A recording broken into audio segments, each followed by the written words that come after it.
It's late March and the weather is definitely showing that spring is on its way. If you haven't gotten out into your garden, you definitely want to make sure that you're getting out, starting to clean up and take care of some of that dead vegetation that might still be out in your garden.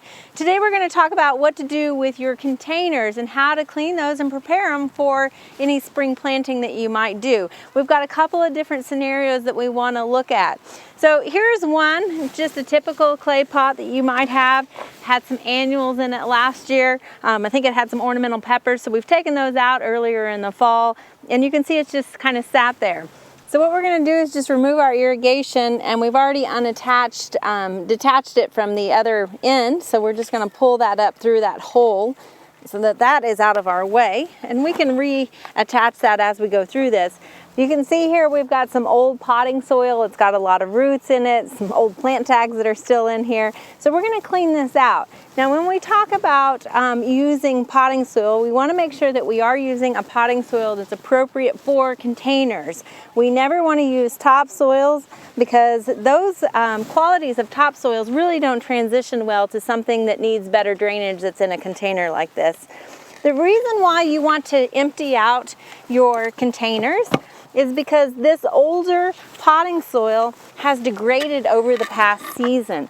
You can see the roots that were all in there, and basically the materials that is used to make potting soil that gives it that light fluffy texture often break down, and so you're not going to have the same qualities that allow for that good drainage and also that nutrient holding capacity. So we're going to go ahead and replace this. We didn't have any diseases or anything, so we don't really need to wash our container at this point. You can, using a 10% bleach solution, if you really are concerned about continuing on any diseases from one season to another. If you had tomatoes in here that had some sort of disease, you definitely would want to make sure to wash out that container. At this point, we just had some annuals that didn't have any problems last season, so we're going to replace it with some fresh potting soil. One note, when you are planting a new container, one way to add some fertility into that is when you're planting, regardless of what it is, go ahead and incorporate some Osmocote or some slow feed fertilizer and incorporate that into the soil as you're planting so that your plant will have a great start. Now for a container that has some perennials in it, such as this canna, you might, if it's been growing for several years in this container, you might want to go ahead and dig up all of these cannas and actually replenish and replace that soil. Now in this situation, we've had these cannas just grown for one season, so we're going to go ahead and let them grow for another season in the existing potting soil. But what we want to make sure to do is go ahead and cut back any of this dead material and get it cleaned out of here so that we can see when the new growth is coming on. This will allow that sun to get in there to those crowns of those plants and really allow it to heat up and get going sooner.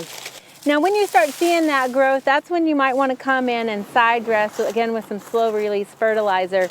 You wouldn't want to do it now because a lot of times the more rain we have, the more you're going to lose that fertility because it's not getting utilized by the plant just yet. So wait till you start seeing some growth, then go ahead and just kind of work in a little slow release fertilizer in and around that plant.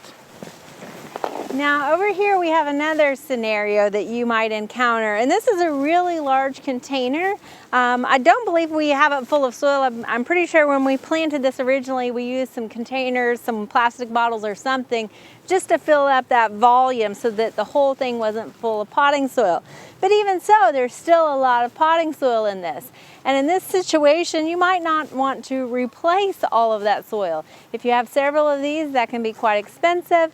Plus, really, a lot of your plants just use the top 6 to 8 inches of soil profile.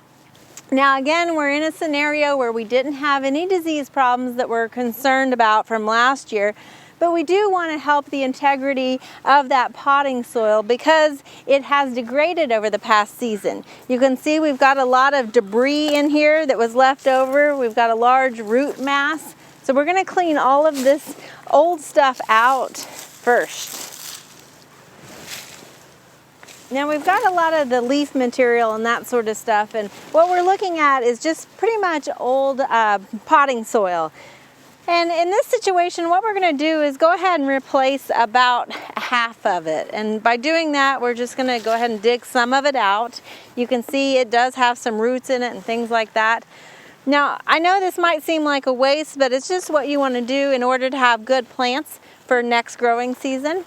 And this actually is really good material to put in your compost pile, so it's not a complete waste. So we've got fresh potting soil in here. Make sure to pull your irrigation up so that you have it ready to go when you plant this.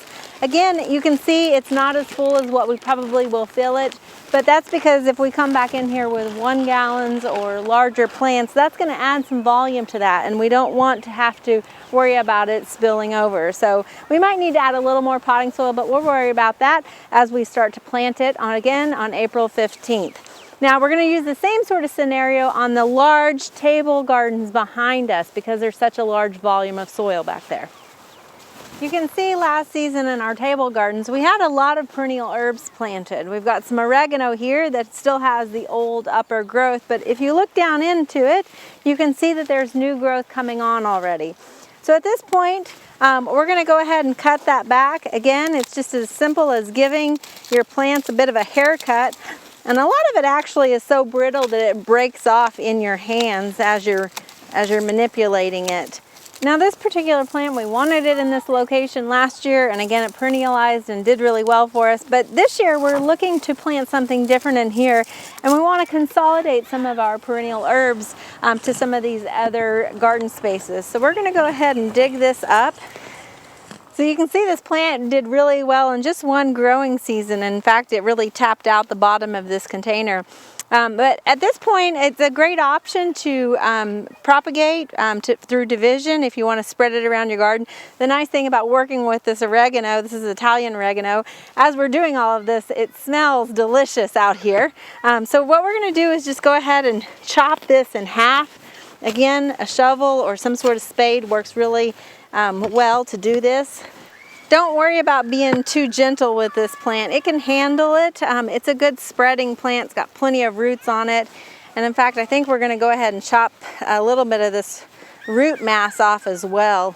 And we're going to clean out some of this potting soil. Just use your fingers and kind of tease those root hairs a little bit.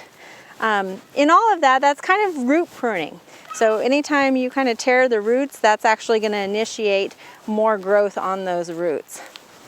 Now on some of these other more woody herbs, you can see there's a lot of green growth that has stayed on throughout the winter months. But really for these plants, you just want to look at reducing the size of them, and that's why we're pruning.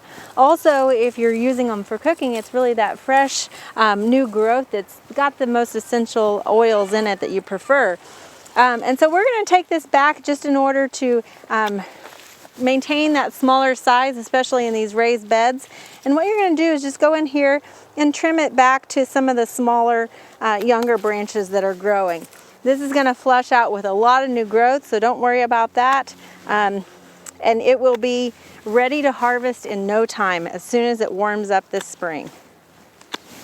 Up here we've got another scenario where we have a perennial herb, and this is an allium, which is actually a lot like taking care of an ornamental grass, a perennial ornamental grass.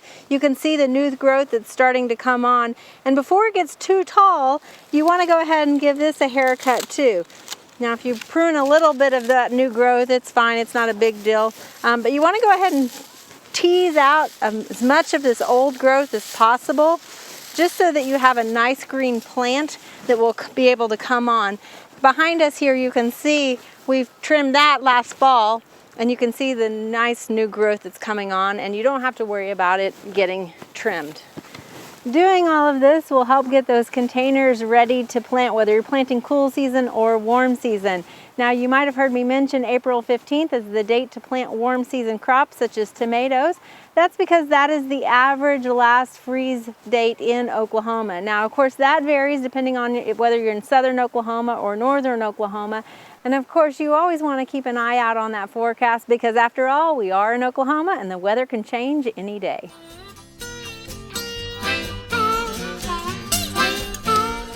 We hope you enjoyed this video. It's part of our Oklahoma Gardening YouTube channel.